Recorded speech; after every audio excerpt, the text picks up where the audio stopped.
బాధ్యత గల ఎమ్మెల్యేగా మరి అప్పటి వరకు పరిపాలించిన పార్టీకి అధ్యక్షుడిగా ఏకైక ప్రతిపక్ష పార్టీ హోదా లేనప్పటికీ రాకపోతే డిస్క్వాలిఫై అయ్యే ప్రమాదం ఉంది కాబట్టి కంపల్సరీగా ప్రజాస్వామ్య విలువల కోసమైనా రావాలి. రాకపోతే రూల్స్ ప్రకారం ఇన్ని రోజులు దాటితే పదవి పోతుంది అని చెప్పారు. నమస్కారం అండి, దిస్ ఇస్ #you. పులివెందుల్లో బై ఎలక్షన్స్ రాబోతున్నాయా? ఇది పెద్ద హాట్ టాపిక్ గా మారింది. అండ్ 2 తెలుగు రాష్ట్రాల్లో పులివెందుల్లో బై ఎలక్షన్ జరిగితే గనక అసలు ఎంత రక్తిగా ఉంటుంది కదా అన్న విషయం ప్రతి ఒక్కళ్ళు ఎదురు చూస్తారు. ఇక్కడ మనం చూసుకుంటే పులివెందులకి సంబంధించిన ఎమ్మెల్యే ఒకప్పుడు మన మాజీ ముఖ్యమంత్రి జగన్మోహన్ రెడ్డి 53 రోజుల దాకా ఇప్పుడు దాకా అసెంబ్లీకి అటెండ్ అవ్వలేదు. ఇక్కడ మనం క్లియర్ గా చూసుకుంటే ఆయన ప్రమాణ స్వీకారానికి జూన్ 21న 2024లో ప్రమాణ స్వీకారానికి చేసేటప్పుడు అటెండ్ అయ్యాడు తప్ప తర్వాత గవర్నర్ ప్రసంగానికి అటెండ్ అవ్వడం తప్ప ఎప్పుడు ఎక్కడ అసెంబ్లీ సమావేశాలకు మాత్రం అటెండ్ అయిన దాఖలాలంటూ లేనే లేవు. సో ఈ పాయింట్ క్లియర్ గా గుర్తుపెట్టుకోండి. 53 రోజులు, ఈ 53 రోజులు చాలా ఇంపాక్ట్ఫుల్ గా ఉంటుంది. ఇప్పుడు స్టోరీలో 17వ తారీఖు నుంచి వర్షాకాల సమావేశాలు మొదలవుతున్నాయి. 10 రోజుల పాటు సాగుతున్నాయి ఈ సమావేశాలు. దాంట్లోంచి 7 రోజులు కనుక యాడ్ చేస్తే జగన్మోహన్ రెడ్డి సీట్ గల్లంతవటం ఖాయమని ఇప్పుడు రాజకీయ వర్గాల్లో పెద్ద సంచలనంగా మారింది.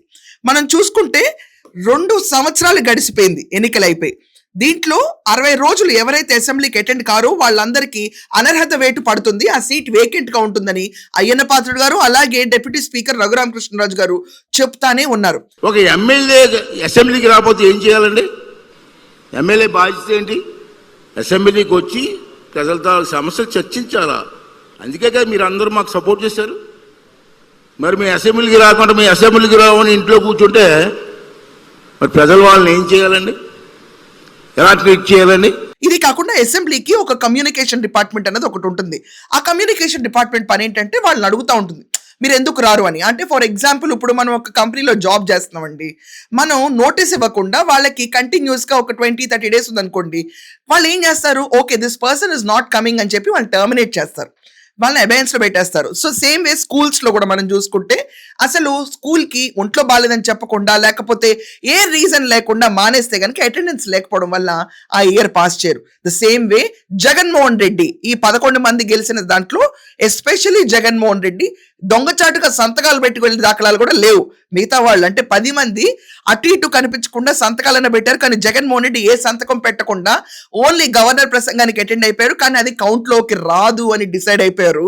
ఇప్పుడు మనం చూసుకుంటే 53 రోజులు జగన్మోహన్ రెడ్డి అసెంబ్లీకి అటెండ్ అవ్వలేదు. ఇంకా ఎంత కావాలి? 7 రోజులు. 17వ తారీఖు నుంచి 10 రోజుల పాటు వర్షాకాల సమావేశాలు. దీంట్లో మనం చూసుకుంటే ఏంటి అంటే స్పీకర్ కి ఒక సే ఉంటుంది అసెంబ్లీలో. ఏంటంటే ఆ చైర్ వేకెంట్ ఉంది, సో ఆ వేకెంట్ ఉన్న చైర్ లో అసెంబ్లీ నిర్వహించాలి అని చెప్పి టర్మినేట్ చేస్తున్నాము అని చెప్పి వాళ్ళు ఒక తీర్మానం ప్రకటించి ఈ క్యాండిడేట్ పైన ఎలక్షన్ కమిషన్ పంపిస్తే అక్కడ ఎన్నికలు జరుగుతాయి. ఆ ఎన్నికలు జరిగితే మాత్రం that will be one of the most happening topic of both Telugu states. ఎందుచేతన ఇక్కడ ఆ ఎన్నికలే జరగాలంటే వైసీపీ నుంచి జగన్మోహన్ రెడ్డి ఉంటాడు, టీడీపీ నుంచి క్యాండిడేట్ ఎవరో ఎవరికి తెలియదు, షర్మిల కాంగ్రెస్ నుంచి వస్తుందా లేకపోతే వైఎస్ సునీతారెడ్డి వాళ్ళ నాన్నగారి కోసం నిరంతరం పోరాటం చేస్తున్న ఒక స్త్రీ ఆవిడ ఎన్నికల్లో దిగుతుందా? అండ్ ఇది కాకుండా కూటమి ప్రభుత్వం ఉంది, రెగ్యులర్ గా ఎన్నికలు వేరు, కానీ ఒక ప్రభుత్వం స్ట్రాంగ్ గా ఉన్న టైంలో ఒకవేళ పులివెందులు లాంటి ప్లేస్ లో ఎన్నికలు జరిగితే వాళ్ళ ఫోర్స్ అండ్ పవర్ డిఫరెంట్ గా ఉంటుంది. ఆ టైంలో జగన్మోహన్ రెడ్డి గల్లంతవడానికి చాలా ఆస్కారం ఉంటుంది. ఇది కాకుండా ఒకవేళ కూటమి ఇండైరెక్ట్ గా ఏమన్నా సునీతకి మద్దతే ఇచ్చారనుకోండి, ఎందుకంటే ఒక జెన్యూన్ కాజ్, అక్కడ వాళ్ళ ఫాదర్ అతి దారుణంగా చంపివేయబడ్డారు, ఆవిడ మోర్ ఇన్వెస్టిగేషన్ కోసం రిక్వెస్ట్ చేసుకుంటూ ఎక్కిన మెట్టు ఎక్కకుండా దిగిన మెట్టు దిక్కకుండా ఆవిడ కష్టపడుతుంది. ఇలాంటి తరుణంలో ఒకవేళ అసెంబ్లీ చైర్ ఖాళీగా ఉందని చెప్పి డిసైడ్ అయితే మాత్రం అంతే, గల్లంతవడం కరెక్ట్. మన రాజ్యాంగంలో 191 సెక్షన్ కింద 4 సెక్షన్ కింద సీట్ వేకెంట్ అని డిసైడ్ అయితే మాత్రం that's it, chapter close. Assemblies లో ఎక్కడ ఇలాంటి దాఖలాలు జరగలేవు ఇప్పుడు దాకా, కానీ రాజ్యసభలో మాత్రం ఒక ఎంపీ మనం చూసుకుంటే 2000 సంవత్సరం అటల్ బిహారీ వాజ్పేయి టెన్యూర్ లో మనం చూసుకుంటే పంజాబ్ నుంచి ఉన్న బల్జేందర్ సింగ్ అతను కూడా ఇలాగే ఏ కమ్యూనికేషన్ లేకుండా గైర్ హాజరు అవడంతో అతని చైర్ వేకెంట్ అని చెప్పి తీర్మానం చేసి అక్కడ ఎన్నికలు జరిపారు, వేరే క్యాండిడేట్ ని పెట్టేశారు. సో ఇలాంటి తరుణం ఇప్పుడు అసెంబ్లీలో ఫస్ట్ టైం ఆవిష్కరించబోతున్నారు. ఇది 17వ తారీఖున ఒకవేళ మెగా డిఎస్సి కోసం పోరాడతా నేను వచ్చి ప్రశ్నిస్తాను అంటే కనుక ఫేర్, జగన్మోహన్ రెడ్డి సీట్ ఖాళీ అవ్వదు.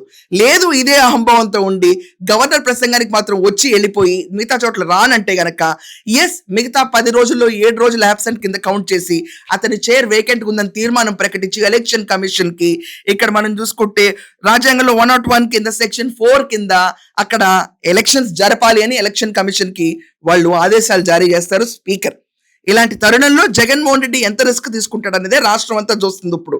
లేదు భయపడి లొంగి అతను కనుక వెళ్ళాడు అనుకోండి, ఫైన్, అతనికి మాత్రం టర్మినేషన్ ఇప్పుడిప్పుడే అవ్వదు. మళ్ళీ ఇంకొక 1 year వెయిట్ చేయాలి మనం, 60 రోజుల దాకా.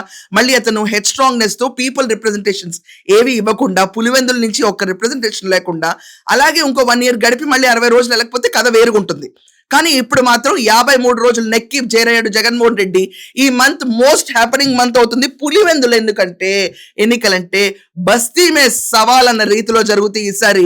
ఒకవేళ జగన్మోహన్ రెడ్డి టికెట్టే గల్లంత అయితే 2029 ఎన్నికలకి ఏ మొహం పెట్టుకుని పాదయాత్రకు వెళ్తాడు? ఇది పెద్ద క్వశ్చన్ మార్క్ కింద మిగులుతుంది.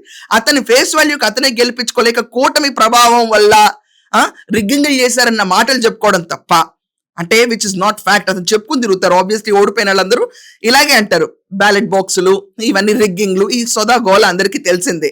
ఒకవేళ అతను కనుక అన్ని తల ఉంచి అసెంబ్లీ నియమాలు పాటించి అధ్యక్ష అని చెప్పి అసెంబ్లీలో కూర్చుంటే భవిష్యత్తు ఉంటుంది. లేకపోతే ఈ దెబ్బతో జగన్మోహన్ రెడ్డి పులివెందుల టికెట్ చిరిగిపోయింది. సో మీరందరూ ఏమనుకుంటున్నారు? వస్తాడా? భయపడి వస్తాడా? లేకపోతే ఎన్నికలకి సంశయంగా వెళ్తే గెలుస్తాడా? దీని గురించి మీ ఒపీనియన్స్ ఖచ్చితంగా కమెంట్స్ లో రాయండి. That's all for now. Thank you.